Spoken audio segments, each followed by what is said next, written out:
All right, so I think that we wanted to talk about our games of the year. Are you It's the excited? biggest afternoon in gaming. so I think we realized that we realized that we both played a lot of games this year, and so we wanted to kind of like do some awards, some categories. Do you have like a theme for games that you played this Oh year? my god, the theme of my games. No, I don't think there's a theme any year. I thought at first that my theme of the year was kind of like revisiting. Revisited a lot of games, revisited a lot of other media, books and movies, like Yeah. from growing up. And I kind of did that. hmm But it wasn't consistent. It was just kind of sometimes it worked. Did you have a theme? I also had kind of like a revisiting. So like Mario and Luigi Superstar Saga, Ocarina of Time, Pokemon Puzzle League. These were like all games that I played when I was younger, but never ended up finishing. Yeah. So my one that got away category is has a it's a pretty tight race for that one. A lot of nominees. Yeah, same thing with like Xenoblade Chronicles too. Like I don't know, I never finished that one. Final Fantasy VI. Yeah, Hmm. there's just a bunch of games on this list that I started when I was younger and just never finished. I can see that. Yeah. I mean, I think with a lot of things being re released or being more widely available now, there's a part of it that's like I was a child when I first played it, so maybe I just didn't have the technical ability to finish Yeah, yeah, something, yeah, but also just the re releases on it just makes it more accessible now yeah. than having to return the game to Blockbuster half finished. Yeah, yeah. One thing that I noticed was like because I played a lot. I feel like I played a lot of games this year, like relative to other years, and Hmm. so I found myself going, well, why would I buy a new game when I have these games that I like have always wanted to finish, and so let me finish them. And so there's like an intermingling of like new games and also old games, Yeah. kind of in this list. Um, yeah. I think that it's time to get into the Get categories, the to the award categories. categories. All right. So, since you have a lot more categories than I did, because you're significantly more creative, let's start with yours. Okay. So let's go. We'll go like top to bottom here. Got it. So what was the best game that we played together? And I also have an answer for this. So Okay. Well, first, I just want to point out I have best game played together and most fun game played oh, they're together, which are different. not the same winner Okay. for me. And that doesn't mean either one was, well, literally, this is best game played together. So I guess one of them is better, in my opinion. Um, but I, I'm just, there's a slight distinction between the two of them for me. Okay. So I guess I don't really have nominees, but I'll say that the best game I think we played together was Blueprints. Okay. Um, I think puzzle games are always great to play together. I mean, we play a lot of single player games as a pair. Yeah. And I feel like puzzle games are always great for that, for the two of us. I feel like they really let us play on our strengths working together. hmm And I don't really think that Blueprints would have been as fun if I played it by myself. I don't think I would have gotten as far. I think I would have gotten more frustrated. Um, but yeah, I feel like you really excel in a lot of the more like strategic elements where I do better with the more straightforward puzzle elements. And I think it's interesting to see sort of what we each prioritized every time we did another run of Blueprints. But also, I think the game itself was just really unique, and the satisfaction of getting to room 51 was really incredible. I think it made I me, think it was in 45 or or whatever 46. room it is. I can't remember. But it made me feel like we did a really good job. Like we had Yeah. put all the pieces together and the strategy. So it was just really satisfying in that way. And then also, I think that the hype for the game on release was really fun. Like constantly hearing from friends being like, "Did you get to whatever room?" And you're like, "What room?" Like I've never even Yeah. encountered that yet. It just made it feel like a really big like project that we were playing together with a lot Yeah. of people. Um, I would say my only con was it was a bit frustrating at times to feel like we'd only scratched the surface of things. But I think quality, satisfaction, fun, well, maybe not fun if I'm going to do the next category. But I feel like it was the best game that we played as a pair. Yeah. Yeah, I had so I had some nominees for this category. Mm. I had 1,000 times resist, which I played and you kind of like watched me play. Mm. I had Duck Detective and the Secret Salami. I don't even have that on my list, so I She did. completely forgot about that. Yeah, so that one's over here. We played that one together. That was a sequel to one of the Duck Detectives. Um, I had Blueprints, as you mentioned, Mm. and I had Strange Jigsaws, Mm-hmm. which is like a great game about strange jigsaws, right? Yeah. Um, uh, my winner was also Blueprints. Woo! Blueprint sweeps. Yeah, I think so. We played like a bunch of single player games together. Yeah. We've done a lot of like visual novels, and we do a lot of puzzle games because those are games that I Mm. personally don't like gravitate towards. And I thought it was interesting that like this game. So it came out. I think we bought it on release because we Yeah. listened to like a triple click episode about it, and for like 2 weeks straight, like we would have dinner and then immediately play. We would do like one or two runs. Yeah. And then, like, we would finish the run. I would go do, like, I maybe had to do a WoW raid or something like that. Mm. And then, like, the next day at dinner, we would talk about the run that we had and, like, the different, like, things that we should Yeah. try. And so we would then come into the next run, like, with a little goal or like, Yeah. kind of a target. And, like, I remember, like, there was a Saturday where we, like, just sat in a cafe and just talked about all the things that we like were Yeah. doing. And I remember we started where like one of us was like taking Oh my god, pictures. all the pictures on the phone. Yeah. Notes in the notebook. We look like crazy people. Yeah. And we like at some point we were like, okay, we have to compile this. So then we had like a Google Drive or like a Notion of just like all the different like category like things that we had like compiled about the game. Ridiculous. Yeah. We only ended up getting to room 46, and then we like enjoyed our time, Yeah. but then we like saw the mountain to climb, and we were Yeah. like, you know what? I'm very happy with this experience. I think that's what I was saying when I was like, it's frustrating sometimes to feel like we're only scratching the surface. Because I'm like, I know there's so much of that game that we did not play or did not figure out or Yeah. anything like that. But it just felt like there was so much peeking behind the curtain. It felt like there was so much more to do. And I was very satisfied with kind of how we ended our playthrough Yeah, of it. absolutely. Yeah. All right, moving on to the next category. We'll go for, again, you got a lot here. We'll go for most fun game that we played together. So you actually mentioned it already, but I think that Strange Jigsaws was the most fun game we played together. This game was so much funnier and like wackier than what I expected. Not that I really expected anything, since all the trailers were just like, it's Jigsaws, but strange. So I don't know what I was expecting, but it was just so silly and wacky. And I think it was just kind of the perfect game to play in an afternoon or two. We were able to do everything. A great game to just like want to grab the controller from each other just to like try something. Like, oh, let me just try moving this over here. Let me just try doing this. There was no like big strategy or like risk calculation needed. Sort of like when we played Blueprints, it was like we had to think really hard sometimes about like what we're gonna go for. Yeah. And in Strange Jigsaws, you just kind of get to like go and try things. And so it was just really fun. And it's really fun again together. Yeah.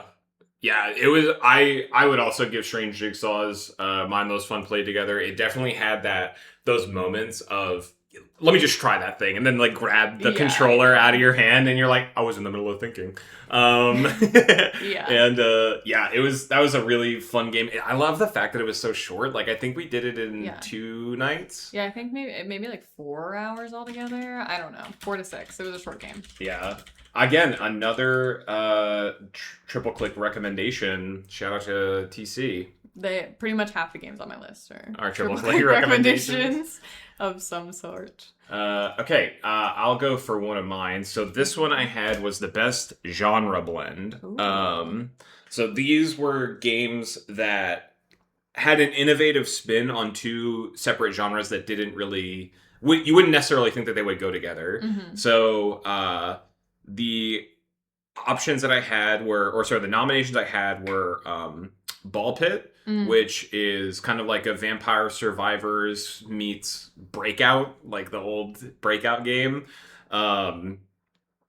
That one actually, I feel like, and then there's also like a base building aspect. It Yeah. was like there's like a lot It of had a stuff going on lot. there.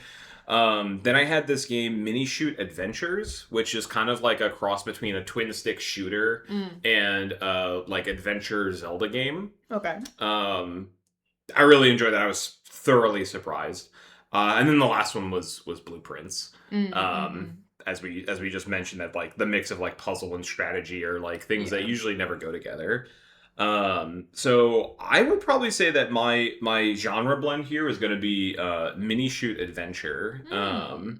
I really enjoyed their like it just felt like a really unique set of ideas that they had to come up with. Like a lot of it was around moving quickly and like boosting, and like the game wasn't a lot of these like 2D Zelda games or like adventure games are kind of like on a grid, and this one was significantly more loose. Mm. Um so there was a lot of like puzzling around like can I make this jump with a specific boost, and like do I need a power up to get there, do I like the bosses and the dungeons were really fun, and there were puzzles inside of the dungeons and in the outer world, and I just thought that it was a really fun adventure game that I had a really pleasant experience with. Mm. So that would definitely be my pick for the genre blend that I played. Yeah. I definitely think it's interesting to think about genre blends. As we were talking about when we were kind of making these lists and everything, I was trying to categorize my games into different genres, and it became really hard with certain games Yeah.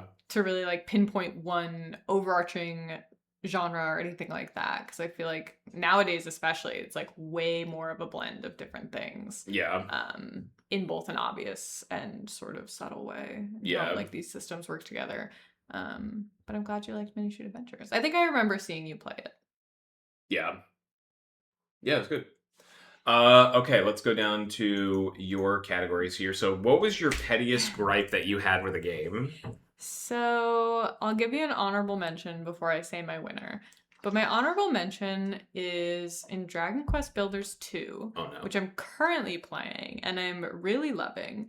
Um, but at certain points of the game, there is like text that shows up as a character's inner thoughts, or like it's being beamed into their brain, and it takes forever for this text to come up on the screen and not go away. And you cannot click to advance. It is not the speed of the text of characters talking. There's no setting to change. I have looked, I have Googled, I have seen other people have this same gripe, but you like cannot speed it up, and it takes so long on the screen. It's like a solid 20 to 30 seconds to read maybe 4 words, and it pisses me off. And yet that is not the pettiest gripe I had with the game. My pettiest gripe I did have with the game goes to the root trees are dead. Oh my gosh. Which was a really fun and interesting game. But I think for a game that is based around basically Googling everything about this family, like researching them to try to find stuff out, making the family name Root Tree is diabolical. The double O, double T, double E name. You saw it right there. I didn't even spell it right. It's I feel like it's one of those things that you would think, oh, well, if you're spelling it a bunch of times, you would get used to it and you would spell it correctly every time. You don't. You don't. You always miss an O. You always miss a T. There's always an E. Maybe you do 3 E's. Like, I don't know. It was really frustrating. And that was my pettiest gripe with that game. Because otherwise it was really good. I do find it funny how your gripe was directly displayed right here. So it's like the double E too. Oh my gosh, too many letters. It's too many doubles. sneakily annoying. Yeah. Maybe they did it on purpose. Dun, dun, dun, Sticky dun. friction. All right. I'll go back to mine. So next one I had was what was the best game to play with friends. So this specifically is like not a game that I played that was like WoW rating. It was kind of like anything that was probably like 5 or less people. Okay. Let's see, where is my notes here? Probably should have loaded it up. Okay, so the nominees I had here were World of Warcraft Mythic Plus, in season 2. That was the best Mythic Plus season of the expansion Mm-hmm. that I felt. Fellowship season 0, so that game came out in early access. I made a little Mm-hmm. video about it. Raven Watch, which was it's kind of like a League of Legends style Mm. game where you're like there's like a roguelike element to it. And the next two we only played at on my birthday when I had the boys over. But that was Mario Kart World and Vampire Survivors. Those were really fun games to play as a group, especially in Mario Kart World with the knockout tour, and you're like screaming for your friend Yeah. to get into first place. It was pretty good. But I think the best small group co-op game I played was Fellowship. Mm. I had such a satisfying experience with that game playing with the boys, the WoW crew.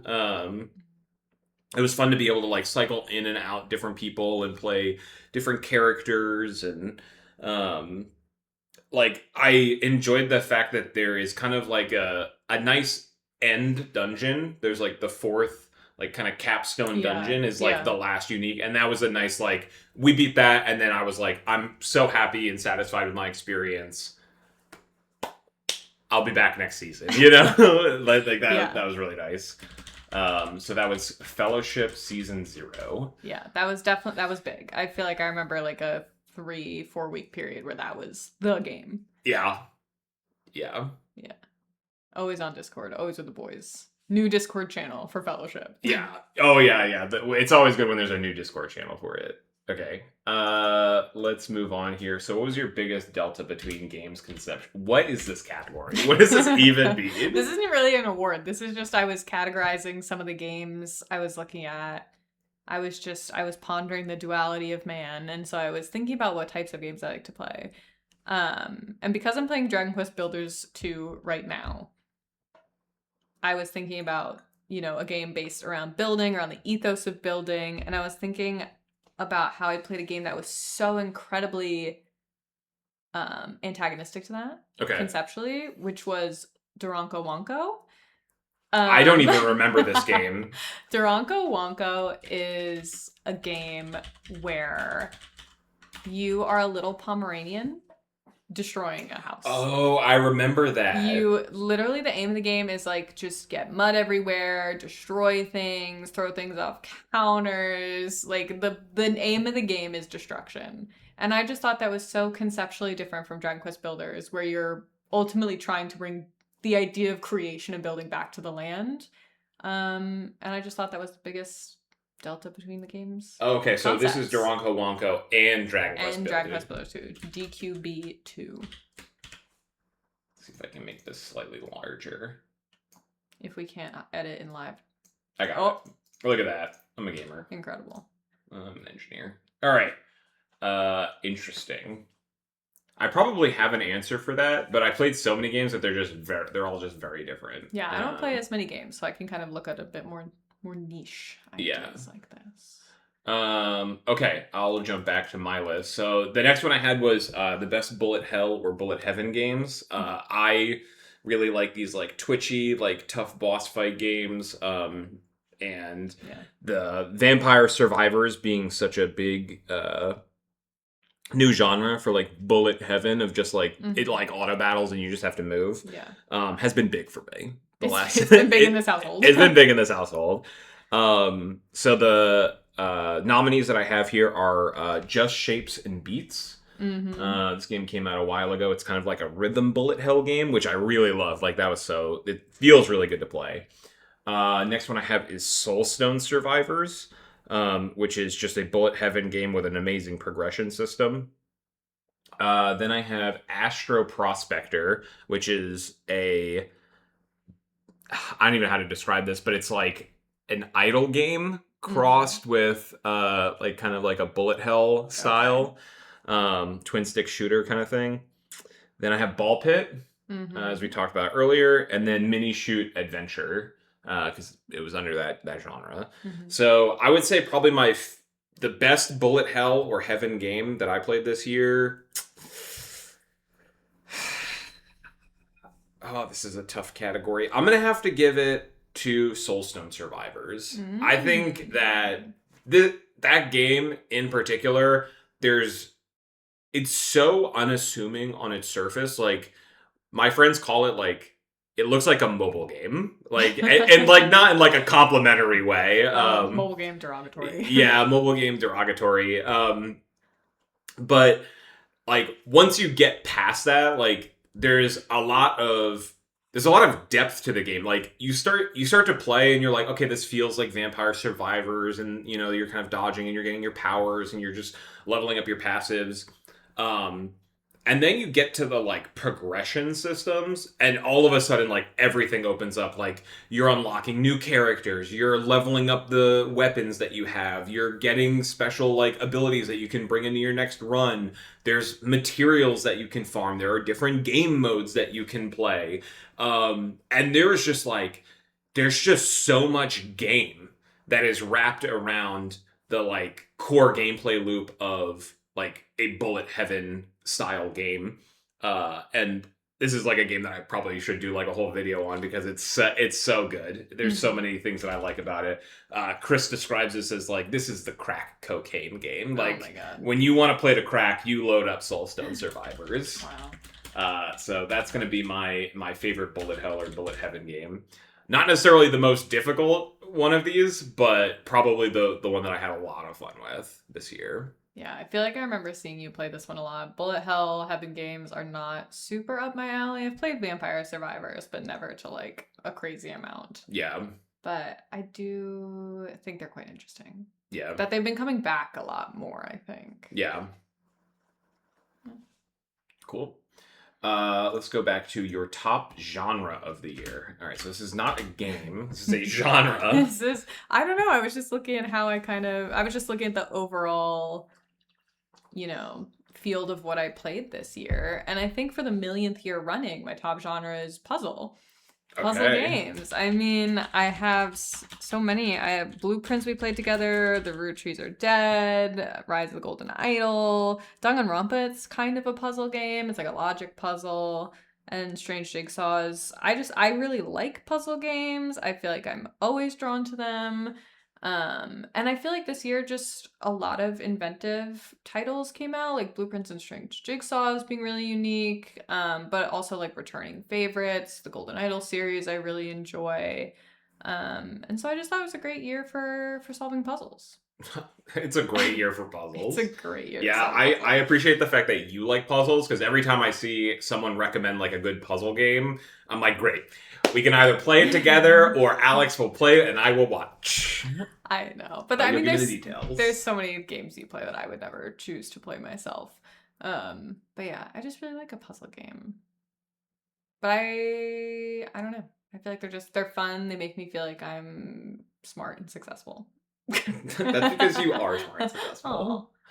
All right. So next one, we're in the genre category for me. I don't have a specific genre because I hit a few different games. So this one I had was Best Idle Game. I had 3 options for this. One was Cookie Clicker, which was 25 years running on Idle Games. I had Astro Prospector, and I had Tower Wizard, which I did make a video on.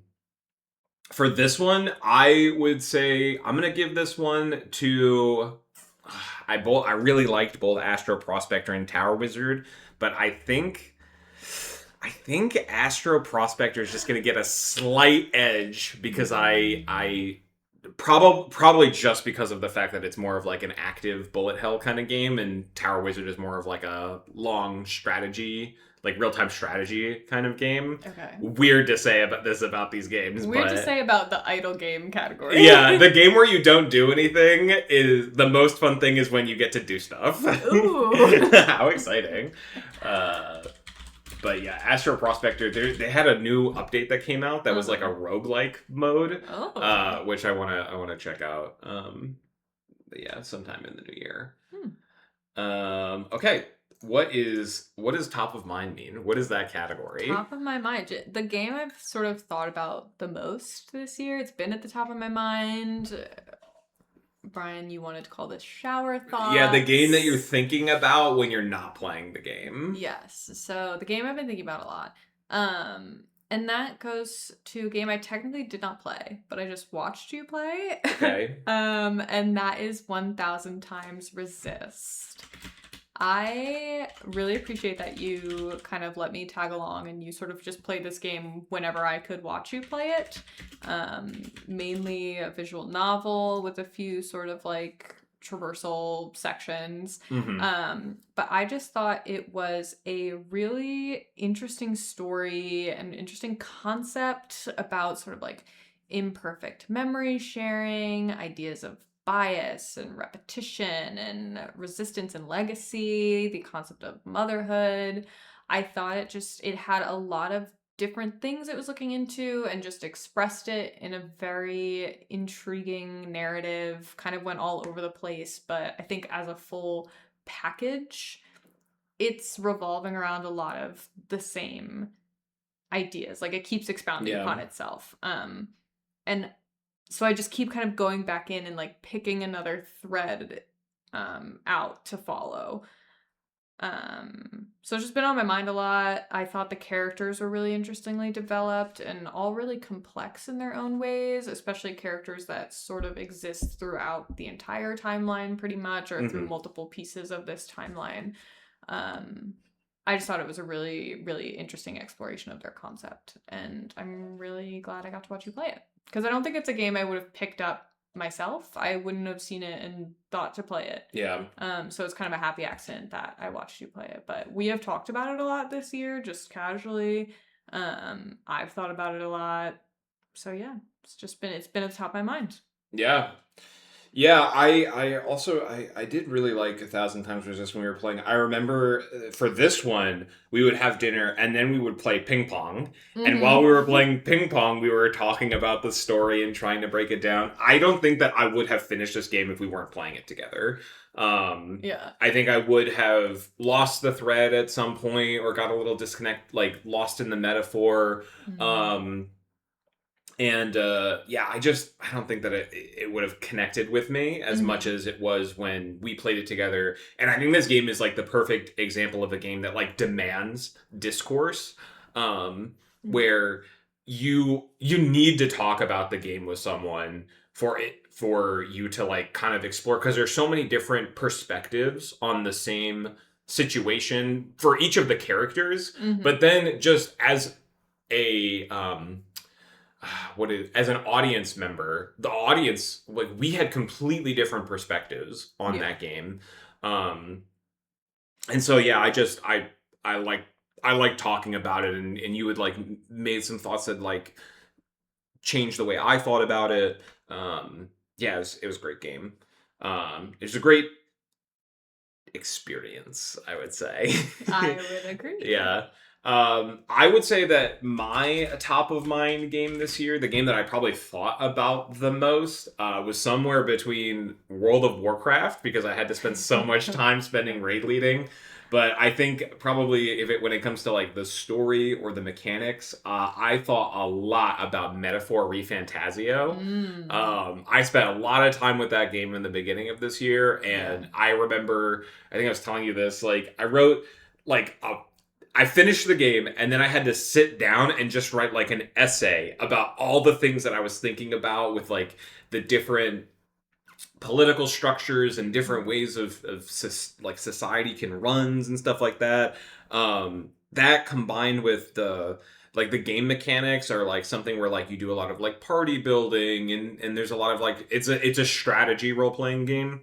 And so like having so much to think about, it was like that's the only game that I could play, and I found myself constantly thinking about it while I was playing it. Just like, oh, I want to try this strategy out, or oh, that was an interesting thing that they had in that cutscene. Mm. um and so that was my shower thoughts game uh Yeah. I for can't this say year. I can't say Metaphor had as much shower thoughts, but I was constantly playing the battle music in my mind, Oh yeah. which I will not attempt to repeat Yeah, no, here. that battle music was so good. All right. Next one, we have the ARPG award. So this just is any kind of action role playing game. So the nominees that I had were Xenoblade Chronicles 2, Diablo 3, which I also played on the Switch, Soulstone Survivors, and Grand Blue Fantasy Relink. I am going to go ahead and give this one to. I'm going to give it to Diablo 3 because when I think about ARPG, I'm thinking about like those kinds of just like fast paced, like just slaughter the dungeon kind of games. Mm. And there was something about this game where like when I started playing it, I just like couldn't stop playing it. I Mm-hmm. wouldn't say I had like the most fun at every moment, but there was definitely a point where like you start to realize like the kill streak score Yeah. at the bottom that gives you like bonus XP, and that little mechanic just like you just want to try to go as fast as possible through these dungeons, and that is like when these games like hit their stride, is when you're just trying to like get to the end as quick as possible and not try to like meander. Yeah. And so I think like the execution of like how the game mechanics lined up with like the rewards and the progression, like I think it made you want to play the game in the most fun way. Yeah. And I think that that is a really great skill that a game can have, to kind of like suggest that you play this game in this particular way. You could play it in a different way, Yeah. but like this is the most fun thing. So ARPG, Diablo 3. I'm just gonna roll right into the best turn-based RPG. Oh, go for it. Just since we're on the RPG game. Mm-hmm. My nominees here were Final Fantasy VI, Metaphor, Refantasio, Like a Dragon, Infinite Wealth, Fire Emblem on the GBA, and Octopath Traveler 0. I haven't finished that one, but I'm pretty confident that Metaphor Refantasio, as I mentioned before, was definitely my best turn-based RPG that I played this year. All right, let's roll into Alex, what was the perfect game at the perfect time for you? So I don't mean to dip into a little bit of like, maybe a downer topic, but earlier this year, Brian, you were traveling. Yeah. So I was home alone and I received some bad news that put me in sort of a pretty negative place, and I just needed something to kind of distract me, comfort me. I didn't have to think about it. Basically just take the edge off mentally. And so this 100% goes again to Duranko Wonko. Oh yeah. Like I said earlier, you are just playing as a cute little Pomeranian, destroying a house. It's just a cute little music. You play the game not even 2 hours, I would say. Maybe an hour. And it's just the perfect sort of game for me in that moment to just mentally disengage, play a little something cute. And it was just I think I was just looking for something to distract me, and Duranko Wonko had been in my Steam library for a while. Yeah. And I just had never played it, and so I just decided to pick it up then and there, and it was just kind of right place, right time, perfect game, perfect time. Yeah. And so shout out to Duranko Wonko. I'm doing better now. I also appreciate Duranko Wonko. Again, like I was traveling, so I was a little bit worried about how you were taking the news, and I remember you telling me about this game on the phone, and you're just like, "Yeah, so I played this game where you play as a dog and you destroy everything, and now I feel much better." And I was like, "Yes, that's good. That's awesome." Just a little dollop of cuteness and fun. Yeah. I actually have I don't have a nominee for this, but Xenoblade Chronicles 2 hit me at the right time this year. I mentioned this in my other video, about just like some of the experiences that the character had kind of like lined up with some experiences that I was going through at the time. And so it kind of gave me like a fresh perspective on things and made me feel a little bit reinvigorated to try and tackle them in a different way. And so I really appreciated that game. It just happened to hit me at just the right time. Yeah, and I think we've spoken about this before, where sometimes a game just isn't for you right then. Like sometimes you try a game and you're just either not in the right mindset, or you just don't have the right perspective about it. And it doesn't hit you. And I feel like Xenoblade Chronicles 2 was that game, and you kind of just hit it at a good time for you this year. Okay, let's move on to what is I am allergic to mainline titles. Um, I am allergic to mainline titles for me is taking a look at game series that have a lot of spin-off games. You might think of like a mainline Mario title versus like Mario Kart or Mario Tennis, or a mainline Kirby title versus, I don't know, Kirby Air Riders. Unless that is a mainline title, I don't know. But I wanted to give this award to Dragon Quest as a Okay. series because I'm really loving Dragon Quest Builders 2. I had a lot of fun playing Dragon Quest Treasures a while back. And I absolutely love Slime, but I have never once considered playing a mainline Dragon Quest Yeah. game. JRPGs are just not for me. I just really have no interest. But once they shrink those little bitches, can I say Yeah. that? Sorry. Once they shrink those little guys down to like little chibi versions, and they're Yeah. like, now you can just build stuff, now you can just find treasures, I'm all over it. I've Yeah. been having a lot of fun.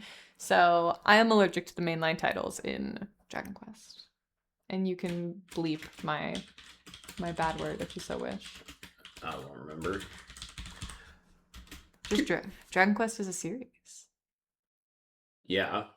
I have one actually.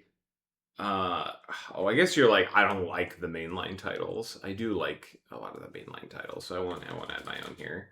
What would you have? You can just shout I was gonna out say like the non. best non-mainline title game that I played was Pokemon Puzzle League. It was the only Pokemon game that I played this year, and I played it while we were on the flight to Japan. Oh. And I played this game as a kid, and I was just like having such a good time with it. And I remember as a kid, I was like, I don't understand how this game is fun. Like, I do not get it. And as an adult, like, it helped pass the time so well on that plane ride. Like, Mm, 12 hours never felt so fast than when you're beating up yeah. Jesse and James in puzzles, you know? So, Wow. Like I said, it was the year of puzzle games. I know. Puzzle League. Okay. Next one, let's go up here. So, this was the hardest boss that I beat this year. The nominees are Forge Weaver Araz, which is the fourth Mm. boss in the most recent WoW raid. Dancing Green, the Savage version, which was in Arcadian Season 2.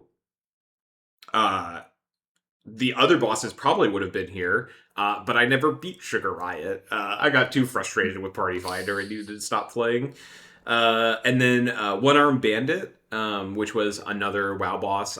We did a video on it, Mm. talking about it. The other one, the next boss I had was I don't know. I should have looked up the name of this, but I just wrote the Roly guys from Hollow Knight. There's just like a boss where like a bunch of like roly poly guys like just attack you, and like a new one enters the fight every like minute or so, or every like 15 seconds or so. And Mm. I remember like you went to bed and I just like played this game for like 3 hours straight until I finally beat that boss. That Uh, boss was so hard. And then the last one I had was I didn't want to put a spoiler here, but the last boss in Metaphor also was an extremely challenging boss that I had to like go and do a little grinding in the last zone to be able to beat that one. yeah. It was a lot of fun though. So I think the hardest boss that I beat was One Arm Bandit. I think that that was Mm-hmm. such an enjoyable boss to overcome. I had come up with like kind of my own strategy that I had our team execute that kind of like simplified a lot of the problems. Um, our execution was really good. It was like a really challenging boss. We had like 100 something pulls on it. It was really good. I really like that boss. Okay, let's move on to game I thought I was gonna play this year. Wow, this is like everyone's Steam library award. um, yeah, maybe they should do a steamed wrapped, and it's like, here's the games you bought this year but didn't play. Oh god. Too long of a list. Um, yeah, you mentioned our long flight to Japan earlier when you were talking about Pokemon Puzzle League, Oh yeah, and yeah, yeah. I also had a game plan that I was going to buy for that flight and then didn't, and I still have not bought or played. which is Story of Seasons Grand Bazaar. If you just put Story of Seasons, that's fine. I played the demo at PAX earlier this year. I have played other Story of Seasons games and really enjoyed them. It's really up my alley. I play a lot of other like farming sim and lifestyle sim games, and I really thought I'd buy it before our big flight. But then I, for some reason, I pivoted and I decided to buy and play Bugstacks instead, which was also fun. But it just kind of, that moment passed, and I never returned to Story of Seasons Grand Bazaar. And I feel like I will eventually play it, but it really was a game I was like convinced since PAX earlier this year that I was going to play it, and then just, nope, Nope. just didn't get it. Didn't get there. Yeah. I don't think I have. I have a. I'm sure I have plenty of games on this list, but I don't have anything prepared. Mm. There's a lot of options for games that I have purchased that are sitting in my Steam library unplayed. Uh-oh. So I'll move on. That's a This is an category of shame embarrassing for the category. gamers. Yeah, category of shame. But we'll move on to a more fun game category. So this is the Reason to Live award. I came up with this title. It is the most anticipated the game. The reason, like, I gotta live long enough to play this game. Yeah. That's how I view this. So what was your nominee for the most anticipated game or reason to live? Okay. So my nominees are Witchbrook, which is like a very cute pixely witchy game. Resident Evil Requiem, not for me to play, but to watch other people play because I think Okay. it looks really interesting. Bloody Hell Hotel, which is a sort of management sim I found out about recently, and that says 2026 on the Steam page for release. We will see. And Pokemon Pokopia, which just looks really cute. And I think my winner is actually Bloody Hell Hotel, mainly because I probably know the least about it. Okay. And so it is the most intriguing to me right now. Wow, you got marketed. Yeah, I mean, if you go on the Steam page, there is the trailers. They're not really gameplay trailers. They're more cinematic trailers, if you will. But the art style looks really cute. It looks really interesting. Like the mechanics they kind of have set up so far, that you can read about sound really cool. And so it just seems unique and intriguing to me. And that's probably why I'm anticipating it the most, because the other stuff I feel like maybe I know what to expect. And so Yeah. So I'll be happy to play any of those games I mentioned or watch people play them. But Bloody Hell Hotel is the reason for me to see out next year. Yeah. To see if it's any good. Oh yeah. Hell. Hell yeah. Yeah, so my nominees here are, I also had Pokemon Pokopia. Mhm. I don't know if you knew this, but that's made by the same studio that made Dragon Quest Builders 2. Sold. Next one is Dragon Quest 7 Remake. Then WoW Midnight. Fellowship Season 1, the full release. Oh my god. And Threads of Time, which is kind of like a pixel art JRPG. Oh. Anything that leans back into Chrono Trigger is, that's always going to get the gamers here. Hits the nostalgia part of the brain. Yeah, exactly. So I wanted, like, my heart of hearts wants to be like, yes, artsy, like, Dragon Quest 7 Remake. Like, I can't wait to play that game. But, like, let's be real. Like, it's WoW Midnight. Like, I can't wait to play. I can't wait to play the pre-patch. I can't wait to, like, roll up with the gamers. Like, our guild's gonna kill some bosses. We're gonna play way too much World of Warcraft for, like, 3 to 4 weeks. Probably 4 months of World of Warcraft. And it's going to be a really fun time. And you won't see me for the 4 weeks, basically. Well, I can't wait to come in and decorate your WoW house. Oh yeah, that was pretty good. I can't wait to go in, get a budget of gold from you that I can spend on furniture, and just start decorating. Yeah. All right, next category. I don't know if you have you might have a one for this, but this was the one that got away. This was the game that you played before. Mm-hmm. You know, I think you kind of called this like second chances, but like a game that Oh, you maybe. played before and you wanted to finish, but you've never really gotten around to it. You know, you might have put it down, then you Hmm. came back to it. So the game that I have here, the nominees are Mario and Luigi Superstar Saga, Hollow Knight. The number of times I've tried to start playing that game is insane. Glad I finally finished it. Final Fantasy VI, and The Legend of Zelda: Ocarina of Time.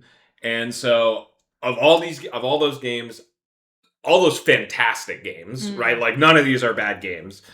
I gotta give it to Ocarina of Time. Yeah. That game I tried to play when I was like 8 years old, and I don't think I ever like could even get the sword in Kakariko Village. I definitely never beat the Deku Tree as like an 8 year old. I definitely don't remember that.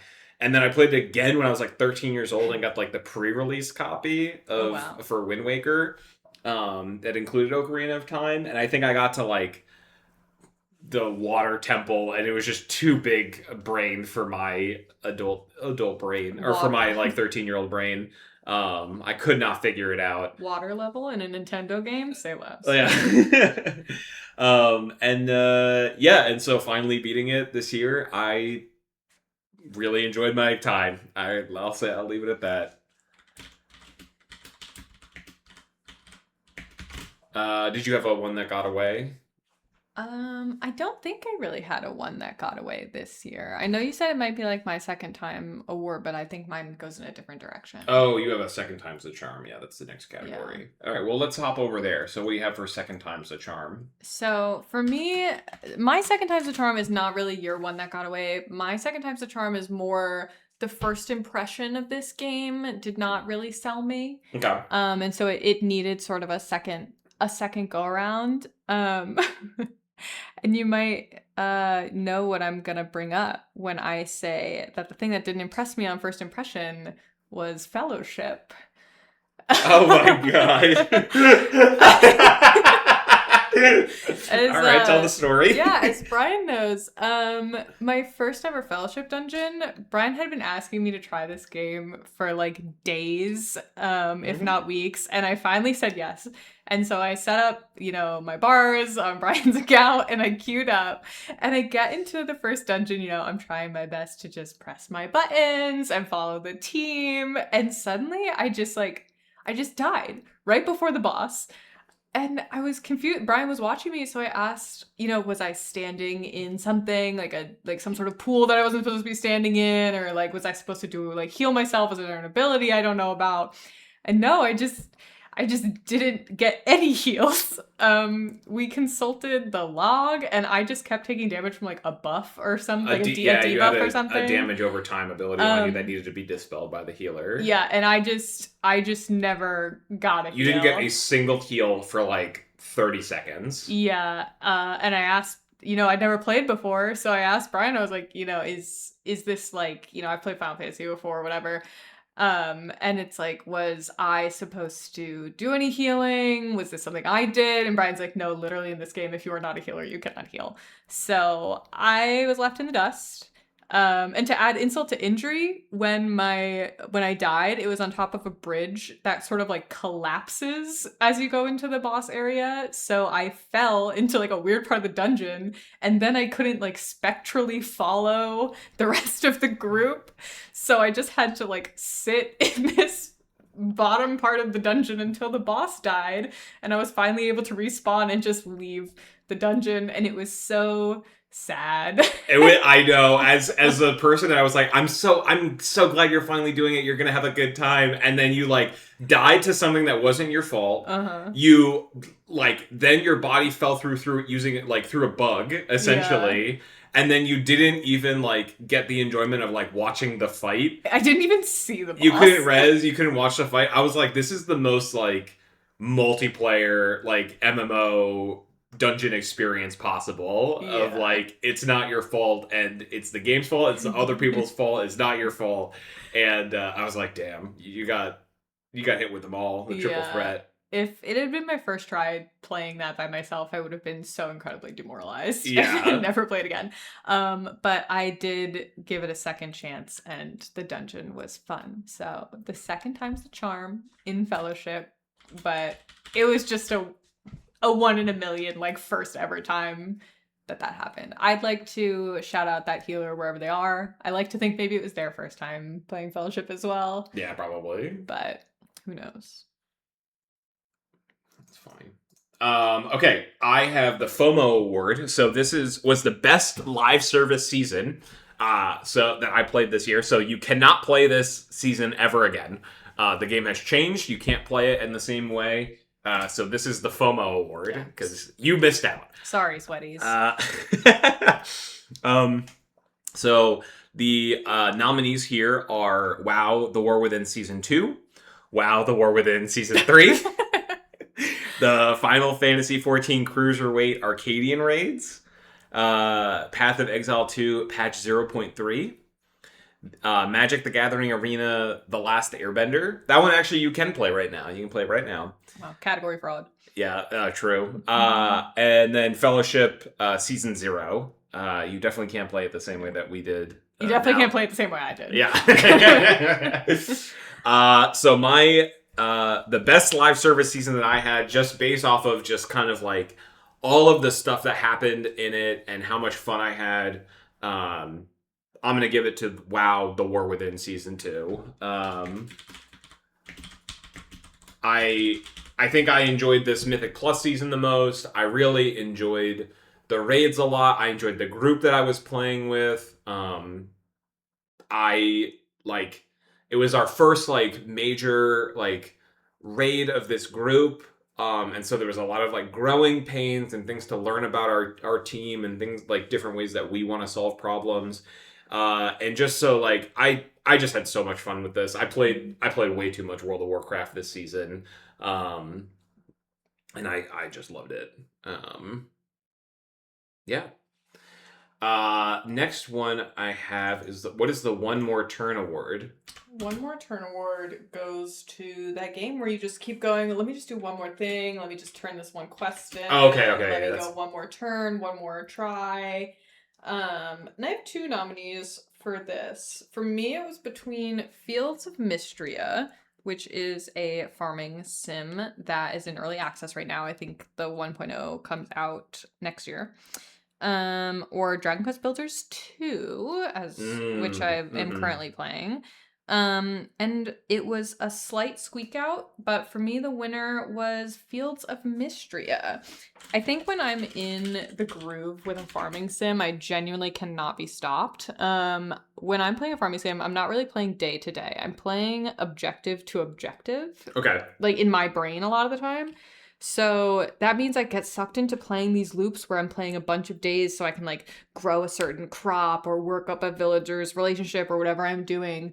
And so I always end up just sort of playing these marathon sessions of farming sims. Yeah. Especially because since you can only save at the end of the day, the minute I decide to start doing something on a quote unquote new day, I have to do everything. Oh, yeah. And so I just keep kind of rolling and rolling and rolling through these days that I always just say, oh, one more day, one more turn. Let me just turn this thing in tomorrow and let me just do this. How long were days in that game? I think in most of these games like Stardew Valley and other farming sims, days are like maybe 20 minutes max. I mean, if you play the full day, like you can go to sleep at any time and it'll progress to the next day. But obviously I'm trying to like use up all of my energy during the day. I'm trying to do the crops and then whatever fishing and turn something in and blah, blah, blah. And so I just end up playing over and over and over again.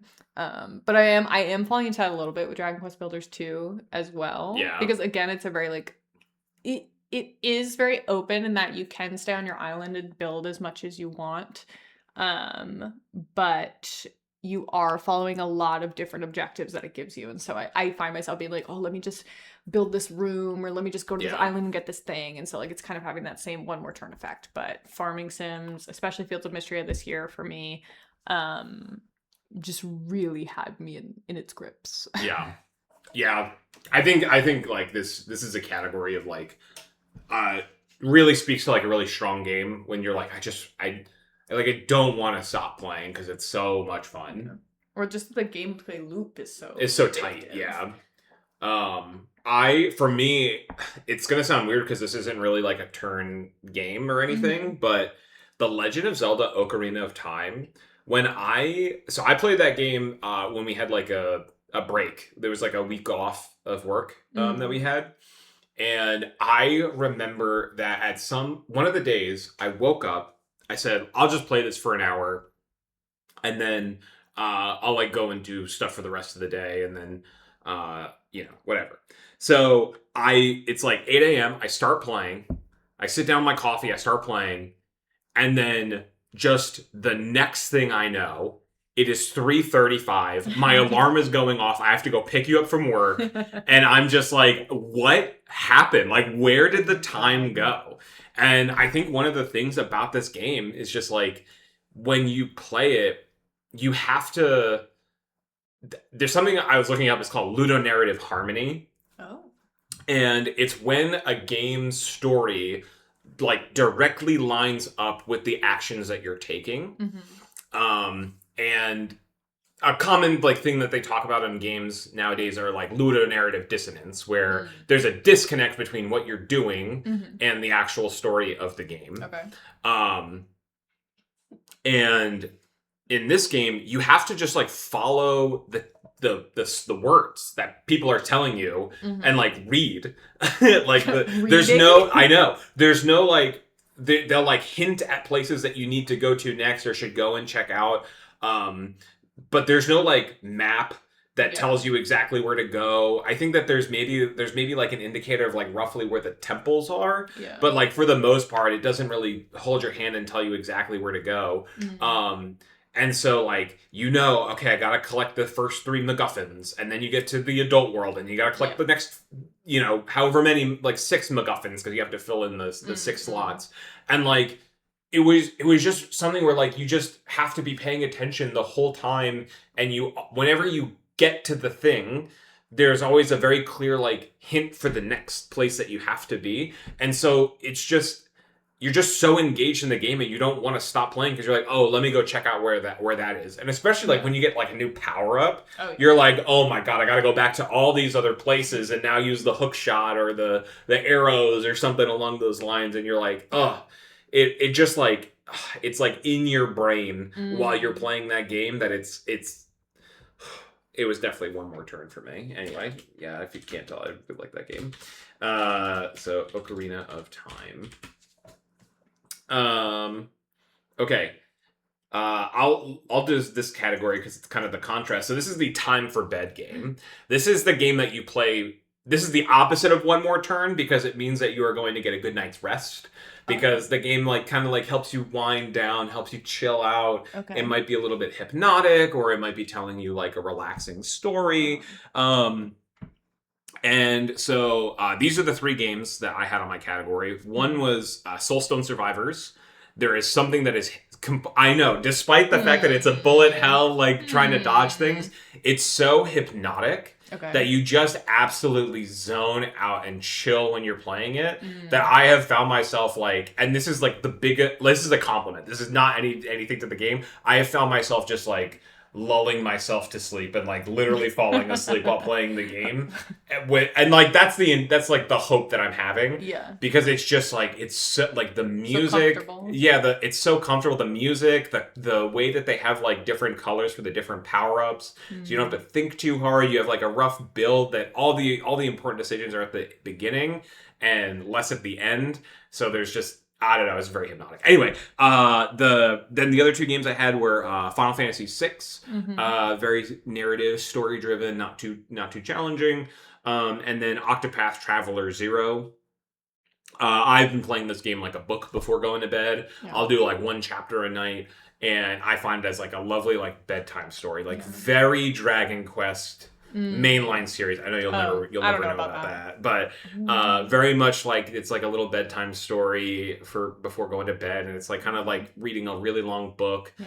And it's just very relaxing and a really easy way of like winding down. So my award for the Time for Bed award is going to be Octopath Traveler 0. Wow. I don't know, I'm like 25 hours into this game or something like that, and I'm like, I know I have like 60 more hours to go. That's like 2 months worth of good rest Oh, that I wow. know that I'm gonna have. Yeah. Uh, Nighty night game. 99 gamers. Yeah.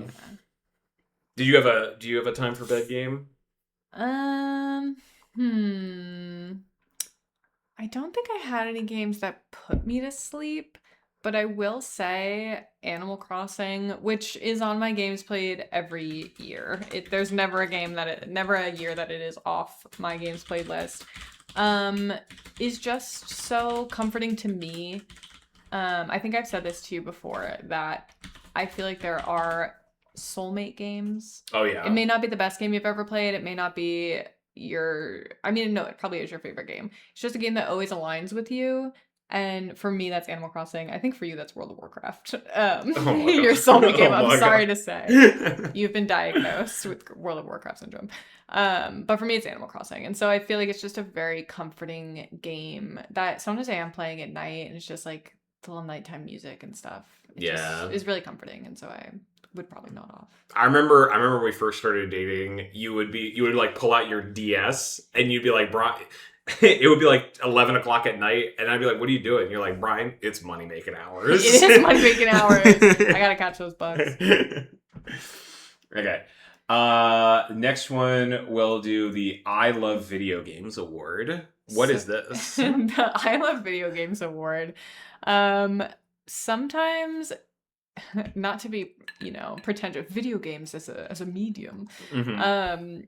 I think that there is something about video games that allows you to just do certain things with the medium and tell certain stories that is slightly different from movies and books and other media. And so for me, I'll just say my I Love Video Games award for this year goes to Like a Dragon Infinite Wealth, or you can just overall say the Yakuza series. I love watching you play these games. They are so absurd and funny in a way that like it really only works in a video game. I remember you were playing Infinite Wealth and there's some storyline where what's his name? Kasuga like takes his lobster friend. Oh my god, that was the story I was gonna say. Yeah, like there's this whole storyline on the beach of the lobster falling in love with like a hermit crab, and Yeah. it just made me look at it and go, I love video games. Yeah. Like you could only do it in video games, but it just works so well in such an absurd way in Yakuza that I'm like, I love video games and what they can do and bring for us. It's so much fun. Yeah, I would definitely agree. Yakuza, Like a Dragon, Infinite Wealth. That is the I Love Video Games game. Like, I remember my mom was up for, I think it was like the Super Bowl or something. And so we're waiting for the Super Bowl to start. And I'm just playing the game on the TV. And she's just yelling out, menacing men. Because every time you encounter bad guys, it's like, ooh, dastardly duos or something like that, It's like, it's just so ridiculous of, the things that can happen. Or just like, I'm going to be, I remember while playing that game, I was like, let me learn how to make, was it Loco Moco or something like that? It was like a fun, like, oh, I've never even heard of that dish, and so I made it. And I was like, really tasty. I'm glad I tried that with an experience. Hawaiian dish. Yeah. Infinite Wealth is just the Yakuza series is and Yakuza as a series is definitely more out there and absurd than a lot of other video games can be. But I just think it's so charming in its own way. Yeah. So, just makes you go, I love video games. I love video games. All right. Next one I had was the best handheld game. So a lot of these games I might play on the TV. A lot of the games I might play on my PC. And some of the games I prefer to just sit on the couch with either my Steam Deck or my Switch and kind of like chill out. So as I mentioned, I like to do that like before going to bed or something like that. But the best handheld game that I played, or the game that I was so impressed by, the handheld version, those nominees are Final Fantasy VI, Soulstone Survivors, Like a Dragon Infinite Wealth. I cannot believe this game ran so well on the Steam Deck. That is amazing for how good it looks. Diablo 3 and Octopath Traveler 0. And right now, honestly, I think I'm going to give it up to Diablo 3. All right. I know that I've given Diablo 3 an award, but like, I think the crazy thing is, so like, I'm coming at this game like 12 years later. Like, this game was a PC only game. I didn't really understand Diablo when it first came out. I didn't understand the hype. It had so much controversy when it was first released about like the real money auction house, or just like ridiculous things like that. But the Switch version of this game, I think they redid all of the menus, they gave you all of the content, and it was just like, it felt so good, like to take this game that is just like a PC only game and have such a seamless um like experience on a completely different console. It was just so impressive. I think that if anyone has ever wanted to play Diablo 3, or has played it but like would like to play it in like a mobile version, like this, it was so good. I was honestly just so impressed. And it looks great, and I was blown away by just like how smooth the story was and all that stuff. So I really had a good time with it. I remember we played it at Caleb and Sarah's house, and Caleb just sat next to me. He was like, "This game is great. This game looks incredible. This game looks amazing." Yeah. Did you have a favorite handheld game? Maybe not favorite. I feel like I play most of my games handheld. That is like, true. If it's not specifically a game on Steam, like if it is a game I can play on my Switch, and I think that the Switch version will be better than the Steam version, I play most of my stuff in handheld. So I don't know if I had a best one. I think for me it would be the opposite, where I play so much stuff in handheld that I really appreciated how something played on the TV. Okay. And that was the Super Mario Galaxy Switch re-release that I played this year. I mean, I played this game on the Wii when it originally came out, which was a lot of fun. But this year I played it on the Switch, and I was just really impressed with how good it looked and how well it ran, and especially how they changed the motion controls to go in on the Joy-Cons. It went off of, I think it's like the gyro controls, which if you remember playing the Wii version, you always had to be pointing your Wiimote at that little bar, like the little sensor bar. And so you always had your arm raised, and it like would be kind of funky. That's a good But point. playing on the TV, the re-release going off the gyro controls was much, much more comfortable, because you didn't constantly have to be pointing at the TV. You could kind of have your hands down by your sides. And so I found that really successful for me. And so, yeah, instead of a handheld award, I'll give it my I liked playing this on the TV award. Yeah, no, that's great. Yeah, I was also very impressed. I remember I was watching you play it, and I was like, normally when I played this game, I got really motion sick. Yeah. And I was impressed at how little motion sick I got, just like while watching you play. There were definitely certain points where I was I'm not feeling great. You're going like 360 around the planet, and you're like, I'm feeling a little nauseous. I'm a little disoriented. But yeah, no, definitely. Okay, we're on the last non-gaudy category.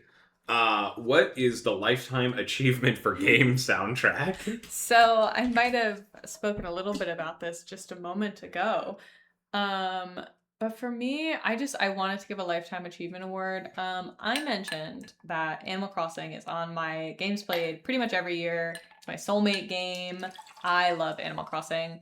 And I was thinking about doing like a best soundtrack award this year, best original music. And I was thinking about the games I played, and really it just kind of came, not that any of the games I played had bad music or anything like that, but I was just thinking about how much I like the music in Animal Crossing, and how much I've liked it for years. And so I kind of want to just give it a little lifetime achievement award for game soundtrack. So I want to give Animal Crossing as a series, as a whole, this award because it's like every hour in the game you get new music and it's Yeah. so calming and it's all very seasonal. I've really loved the soundtrack of these games ever since I was a kid, and I was like, I did this, so many people did this. You know, you're up late, you're kind of hiding your DS Lite like under your pillow because you're playing too late, and I'm listening to like the 3 a.m. Animal Crossing music, probably catching my bugs to make money.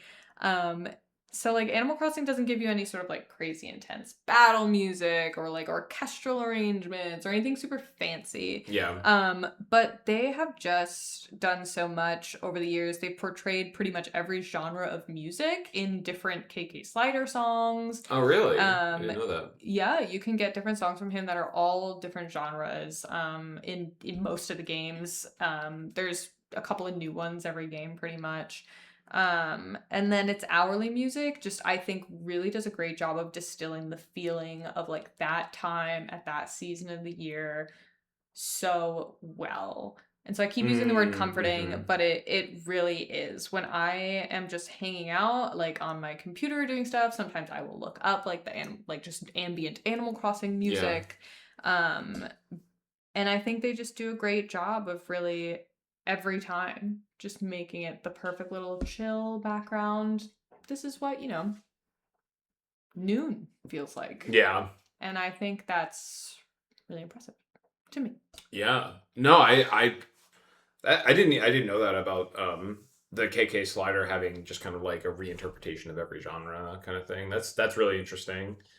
I was like thinking about this in your context of like it's just like the eternal like best soundtrack, not necessarily the best soundtrack for a game that you played. Yeah, just lifetime achievement. They've been doing it for so long and they do it so well. Yeah, I think that like the best.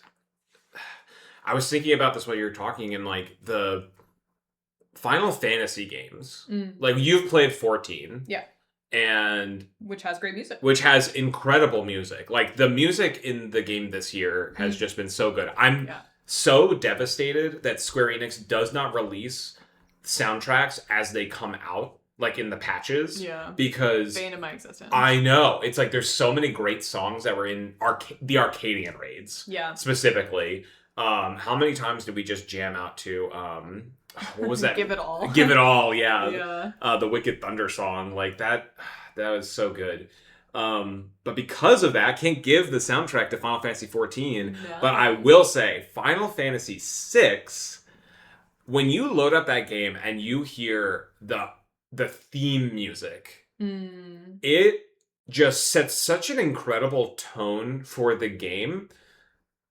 And it's like you could hear it at any point and you suddenly feel melancholic. I don't know if that's even a word, but you just feel that melancholy, that like, it just, the world is just kind of like a harsh and tough place, but we're going to like overcome that challenge. And then just like the battle music and all of the other tracks that are inside of Final Fantasy VI, the opera like scene was amazing. Especially the Pixel remaster version where they actually added lyrics. Yeah, because in 6, the version you have, you can swap between the classic soundtrack and the like updated soundtrack. No. Yeah. Yeah. And there's something like just listening to that at night. It just puts you in just such a mood that I was just so impressed with. And like there are other games like the Metaphor soundtrack also really good. Legend of Zelda: Ocarina of Time, like Gerudo Valley is like one of the bangers of my life. The Xenoblade Chronicles 2 soundtrack is also incredible, but I think I gotta squeak it out to the Final Fantasy VI soundtrack. I could listen to any of those songs at any point. Yeah. All right. Here it is. Oh my Biggest God. category. This is it. This is what all the marbles were for. None of the other games are good relative to the game of the year. Don't play any other games except for this one. Oh my God. No, this is just kind of like our pick for what the game that we what is Gothic? What is Gothic?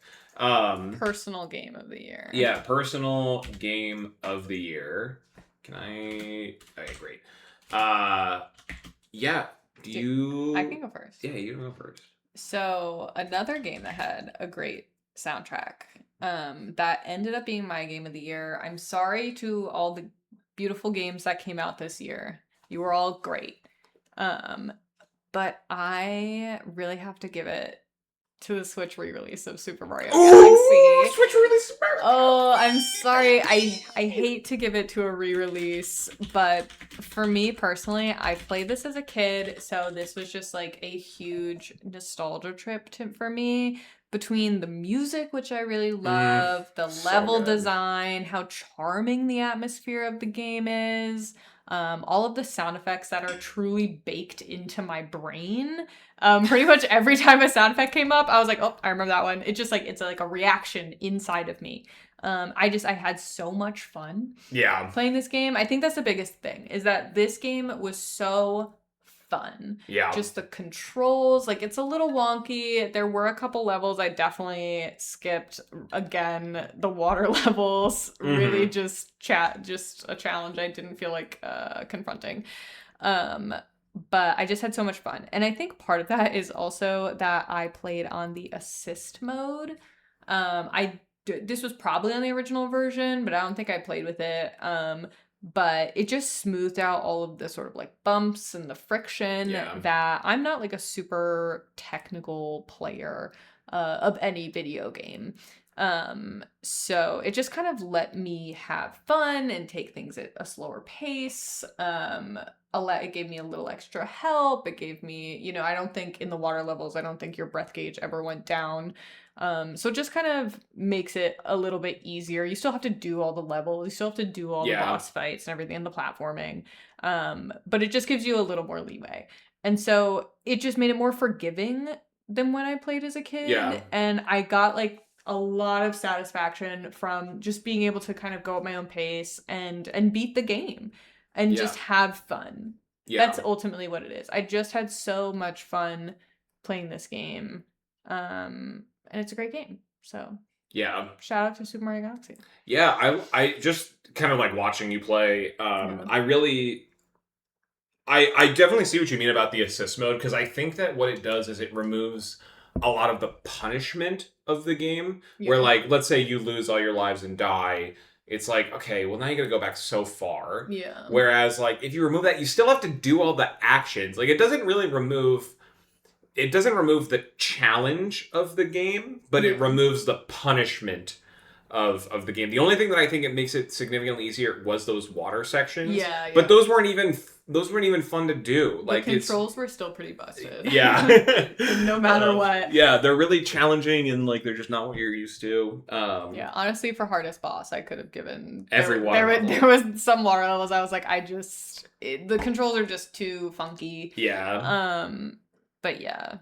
No, it was just fun. Yeah, and I mean, again, with the challenges, it's like when you get the like special comments that are like, you have to do this level in a certain amount of time, you have to do this level without taking any hits. Like, those were still what they are. Like, you didn't really get any assist in those modes. Yeah. And so you still had to do a lot of the different challenges, and you still have to get as many stars. It doesn't change like a lot of the actual gameplay. But yeah, it just gives you a cushion. Which was really enjoyable. And so, yeah, game design, soundtrack design, the sound effects, and yeah, just the charm of the game was so fun. So I really enjoyed it. Hell yeah. All right, my game of the year of all of these fantastic games that I played. And you played a lot of games. I played a lot of games. I'm giving it to... Oh my god. I'm going to give it... We had an announcement.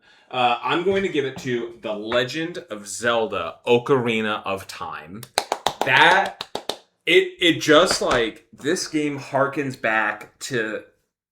I hate the term, like, when games were good. But, like, it's one of those things where, like, it is a video game. Mm-hmm. It has the MacGuffins, the like go collect 3 stars, 3 totems, and then all of that stuff. It has the second act twist where when you become adult Link and you walk out of the Temple of Time for the first time and everything is just destroyed. I remember that scene as a kid being like, whoa, I gotta stop playing this game. Like, What's going on here? That is spooky, you know? And like I was saying, like the ludonarrative harmony of just, I know exactly what I have to do next because I'm paying attention to the story. It all just wraps itself. I could not believe how much fun I had with a 25-year-old game or 20-year-old game um in maybe it's even 30? I have no 30 idea. years old? No 94? I couldn't believe how much fun I was having with this game. Considering like the controls are, still N64 controls, which was, not exactly peak. How like the graphics are very abstract. But I just couldn't believe that this was like a first draft of like this is the first 3D Zelda game, and they just absolutely knocked it out of the park, and it was so fun. It was so like I couldn't put it down. The music was really incredible. Like I just loved listening to, Gerudo Valley, as I said. Yeah. Like that is an absolute banger song. The Goron, I love the fact that the music is integrated so well. Like they could have very easily, like I was talking about this with my friend, but like if you remade Ocarina of Time now, instead of playing the songs on the ocarina with the different button combinations, it would just be like select a song and then Link would select the song and then you teleport to the dungeon. Maybe. And it's this weird like sticky friction of like, well, it's very annoying that like I have to remember this musical composition in order to just do an action that could have just been in a menu. But you feel like you're getting better at playing the songs as you go through. Like definitely like when you start to learn like Epona's song or Zelda's Lullaby, you're just ripping that like no problem on the first go. And that it is the whole package. And I had such a great time. And so Ocarina of Time, despite not being a game from this year, insane video game. Insane game. And I mean, the Zelda games always have great music, I find. Yeah. They're very charming. I mean, you're playing Breath of the Wild now. Truly a year of Zelda. And the music in there is so good too. But yeah, Ocarina of Time, just a classic. Yeah. Just an all-time classic. And this was another triple click game. This is the game that they played year round. So shout out to TC, They know good games. All right. Well, that was our game awards for the year 2025. The game awards.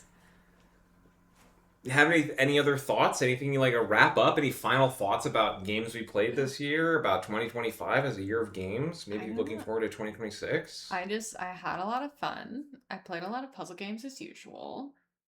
We recently watched the Game Awards. Yeah. That just premiered. I think, as I mentioned to you, we're entering an era of a lot of big budget, medievally demon games. Okay. And so I'm interested to see sort of what the next wave is. I feel like we're in that wave. I'm excited to see what the next wave is, 2026 and beyond. Which is funny because I feel like a lot of the stuff we're looking forward to isn't really aligned with a lot of the like big budget games that we've seen like have trailers recently and stuff like that. But I don't know. I'm just excited. I feel like a lot of really good games came out this year. Yeah. And so I just want to see what good games come out next year, as always. Yeah. Yeah, I agree. Good games. Good games. Good game gaming. All right. Well, thanks everyone for listening. We're out. Bye.